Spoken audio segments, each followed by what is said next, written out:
ఎవరు రీడు?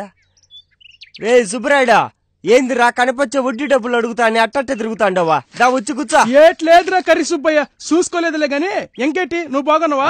బాగుండా. ఏంది సంచిలో ఇత్తనాలా? ఇవా ఎరువులురా. ఎరువులా? ఏమేసినవురా? వరేసినవా పత్తి వేసినవా? ఎండాకాలం కదా పత్తి వేస్తానే.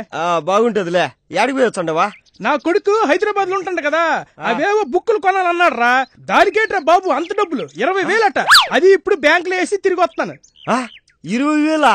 అదేం బుక్ రో సోమే? అదేదో ఫేస్బుక్ అంటరా, అవి చదివితే బేగు ఉద్యోగులు కూడా వస్తాయంట. ఫోన్లే పాప మాడుమొచ్చుకు ఎందుకు కాదనాలని డబ్బులేసి వచ్చేస్తున్నాను. ఓరా, నీకు తలకాయ పెరిగింది గాని తెలివి పెరిగినట్లేదా? ఈ కాలంలో కూడా లోకం తెలియనట్టుంది నీకా? ఏట్రా ఏటైంది? డబ్బులు బ్యాంక్ లోనే కదేశాను, పెట్రోల్ బంక్ లేసినట్టు నువ్వెందుకు అంత టెన్షన్ అయిపోతున్నావు? వారి నీ బంక్ లో నా బీడీ కట్ట నీ కొడుకు నిన్ను మోసం చేసిండర్రా. ఒకసారి అదేదో వాడిని గిట్టి కడుగో. ఒరే, ఆడికి మాంసం తింటమే రాదు, ఇంక మోసం ఎలా చేస్తాడా? ఓరే కలమాసినోడా, ఆ ఫేస్బుక్ 15,000రా. మొన్నే మా కొడుకు కొంటా అంటే బ్యాంక్ లో డబ్బులు కూడా వేసిండా.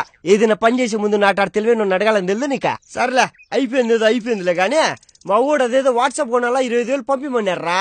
రేపు మాపో మీ కొడుకు కూడా అడుగుతాడు, అప్పుడు 5,000 తగ్గించి పంపించు.